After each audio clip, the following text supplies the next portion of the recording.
আসসালামু আলাইকুম, কেমন আছেন সবাই? আশা করি যে যেখান থেকে আমার এই ভিডিওটি দেখছেন আল্লাহর রহমতে সবাই ভালো আছেন, আমরাও ভালো আছি আলহামদুলিল্লাহ। নতুন দিনে নতুন আরেকটি ভিডিও দেখার জন্য সবাইকে স্বাগত জানাচ্ছি। আমার আজকের ভিডিওটি সকাল থেকে শুরু করেছি। আসলে দিনের কাজকর্ম তো সকালেই বেশি করা হয়, তাই না? তাই সকাল থেকেই শুরু করা হয়। তো উঠেছিলাম অনেক সকালে, বড় মেয়েকে নাস্তা বানিয়ে দিয়েছি, ওদের বাবাকে। তো ওরা খেয়ে চলে গিয়েছে। এখন আমি আর আমার ছোটো মেয়ে আজকে অন্য কিছু খাবো না। ছোটো মেয়ে ঘুম থেকে উঠেই বলেছে আমি চা খাবো। তো ভাবছেন যে এত ছোটো মেয়ে বলেছে, কিচ্ছু করেনি। আমি না সবসময় আমার বাচ্চাদের কথাকে প্রাধান্য দেওয়ার চেষ্টা করি। এখনকার যুগে সব বাবা মাই, আগের দিনেও দিত, সেটা আমি বলবো না। তো এখন আমি চা খাবো, কিন্তু বাঙালির চা যেটাকে বলে টোস্ট বিস্কিট বা মুড়িও আমার ভালো লাগে। আসলে অনেকে অনেক নামি দামি ব্র্যান্ডের বিস্কুট ভাবছেন সেটা কেন নিইনি। আসলে কি বলবো, ওই বিস্কুটগুলি দিয়ে চা খেতে এতটা মজা পাই না যা এটা দিয়ে পাই, তাই না? কারণ ওটা তো টুপ করে পড়ে যায়। প্রধানমন্ত্রী বলেছিল না, পদ্মা সেতু দিয়ে যারা কথা না শুনবে তাদেরকে টুপ করে ফেলে দিতে, ঠিক অমনটা করে পড়ে যায়। তো যাই হোক, দুই মা মেয়ে মিলে চা খেয়ে নিলাম। আসলে গলা ব্যথা অনেক, গলার সমস্যা অনেক বছর ভুগছি, কী করব, সময় সুযোগ হচ্ছে না। তাই ডাক্তার দেখিয়েছি, অপারেশন করতে বলেছে, তাও করিনি। এভাবেই চলে যাচ্ছে, একদিন চলে যাব সব কিছু ছেড়ে। তো তাই সবসময় আল্লাহর কাছে বলি, আল্লাহ সন্তানগুলোকে জানি একটু বড় করে তারপরে তুমি আমাকে নিও, তার আগে নিও না। কারণ বাবা মা যদি চলে যায়, ছেলেমেয়ের অনেক কষ্ট হয়। আমরা তো আমাদের দুই বোনের বিয়ে হয়ে গিয়েছে, ভাইটাকেও বিয়ে করেছি, তারপর অনেক কষ্ট হয়। মায়ের ঘরটাকে অচেনা মনে হয়, মায়ের রুমে ঢুকতে যখন অনুমতি লাগে, মায়ের জিনিস ধরতে, এর থেকে কষ্টের জিনিস আর সন্তানের জন্য থাকে না। যাক, সে গল্প আর একদিন করব। তো আমি একটু টুকিটাকি বাজার ছিল, ওগুলোকে বের করে নিয়েছি। আর সেদিন কিন্তু নারকেল নিয়ে এসছি আমি বাড়ি থেকে। তো ওদের বাবা ডাব নিয়ে এসছে। আসলে ছোটো মেয়েটার শরীরটা তো আগে থেকেই ভালো না। তো বেশ কিছুদিন একটু ভালো ছিল, এখন আবার অসুস্থ।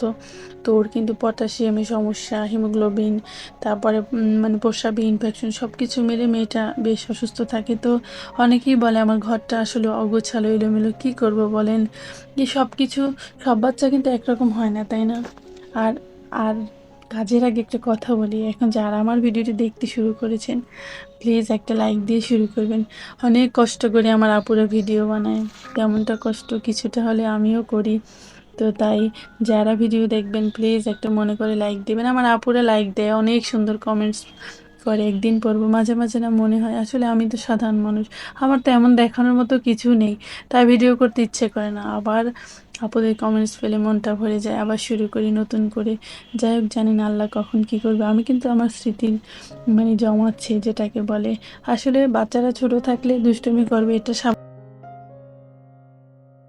আমি জানি যে একদিনই সব কিছু পরিপাটি হয়ে যাবে। তবে হ্যাঁ, আজ আমি আমার এই বড্ড গোছালো সংসারটাকেই খুব ভালোবাসি। যাদের ভালো লাগবে না তারা আমার থেকে দূরে থাকার জন্যই আমি বলবো। আর আমিও আর কারো কাছে যাব না। এই যে সকাল বিকাল এলোমেলো সময়টুকু আমার অনেক ভালো লাগে। একদিন সব কিছু সাজানো গোছানো হবে, তাই না? কিন্তু আমরা কি আমাদের এই বাচ্চাদের শৈশব আর ফিরে পাবো বলেন? বিনা কারণে কান্না, অভিমানী দুপুর আর পাবো না। একদিন সময়ের ব্যবধানে সব কিছু ঠিক হয়ে যাবে, তাই না? কিন্তু এই যে দিনগুলো হারিয়ে যাবে, আর তো পাবো না। ছেলেমেয়েগুলো একদিন বড় হয়ে যাবে, তারা চাইলেও বাবা মাকে একটু সময় দিতে পারবে না। তখন এই স্মৃতিগুলো বাবা মাকে সজীব রাখবে জীবনের পড়ন্ত বেলায়, শেষ বেলাতে সেগুলোই সম্বল, তাই না? যাই হোক, কাজে ফিরে আসি। আমার প্রিয় আপুর এই যে ড্রেসটা দেখতে পাচ্ছেন না, যদি এখন পর্যন্ত আমার সঙ্গে কেউ থেকে থাকেন, একটু বলেন তো এটা কি ফুটপাতে পাওয়া যায়? এটা আমি ভালোবেসে একজনকে দিয়েছিলাম, তো সে ফেরত দিয়েছে, বলেছে এটা ফুটপাতে পাওয়া যায়। কি আর করার, আমার হাজব্যান্ড যেহেতু কষ্ট করে টাকা ইনকাম করে আর সে অনেক অসুস্থ, তাই আমি এটা ফেরত দিয়েছে, নিয়ে রেখে দিয়েছি, কি আর করব। তো কথা বলতে বলতে আমি অনেক কাপড় গুছিয়ে নিয়েছি, আর ছোট আলমারিতে অনেক কাপড় কিভাবে রাখবো তাই একটু আলাদা করে শপিং ব্যাগে ভরে ওভাবে করে রেখে দিয়েছি, যাতে একটা কাপড় নামালে সবগুলো পরে না যায়। একটু তো বুদ্ধি খাটিয়ে কাজ করতে হয়, তাই না? সুতি কাপড়গুলোকে আলাদা করে রেখে দিয়েছি, এভাবে রাখলে একটু সুবিধা হয়, তাই না? আসলে যে যেরকম কাজ করে স্বাচ্ছন্দ্য বোধ করে, আমার এভাবেই ভালো লাগছে। কি করব, সব কিছু একটু গুছিয়ে না রাখলে পরবর্তীতে ঝামেলা হলে সেটাকে তো আমাকেই সমাধান করতে হবে। আসলে সংসারটা একদিনে হয় না, অনেক বছর, অনেক সময় লেগে যায়, অনেক সাধনার পরে আর আমার প্রিয় আপুরা তো অনেক সুন্দর সুন্দর কাজ পারে, তাই আমি যতটুকু করেছি যা পেরেছি তাই শেয়ার করলাম। তো তারপরে চলে এলাম রান্নাতে। আজ রান্না করব সবজি দিয়ে ডাল, মাছ আর শাক ভাজি। আসলে যেমনটা চেয়েছিলাম তেমনটা কিন্তু হয়নি, রিজিকের মালিক অবশ্যই আল্লাহ, এটাই সত্যি। তো আমি মাছগুলোকে একটু ভেজে নেব।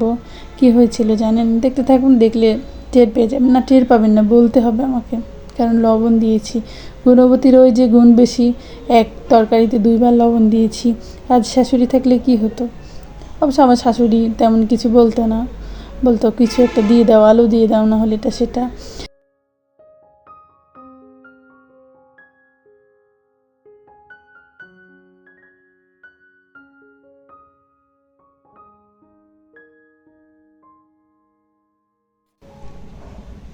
তো আমি মাছটাকে ভাজার জন্য দিয়ে সবজির জন্য মশলাটা কষিয়ে নিচ্ছি।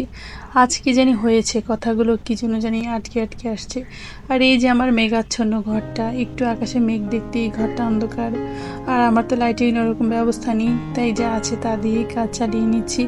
আর এই যে নাছোড়বান্দা ফ্রাই প্যান, মাছ দিয়েছি তো ছাড়তেই যাচ্ছে না, কী করব। আমিও নাছোড়বান্দা কম না, উঠিয়ে ছাড়বো আজকে। আসলে অনেক দিন ব্যবহার করা হয় না, তো এই জন্য এভাবে হয়ে গিয়েছে। আসলে সম্পর্কটাও এরকম, তাই না? এখনও পৃথিবীতে অনেক মানুষ আছে যারা রক্তের সম্পর্ককে ছিন্ন করার চেষ্টা করে। আপনি কি চাইলে কখনো রক্তের সম্পর্ক ছিন্ন করতে পারবেন বলেন? যে কেউ হতে পারে সেটা। তো আজ করলেন, কাল করলেন, হাসরের মাঠে কী করবেন? তখন এই সম্পর্ক ছিন্ন করার কাজে ব্যস্ত থাকবেন, নাকি নিজের ইয়ানফসি করবেন, তাই না?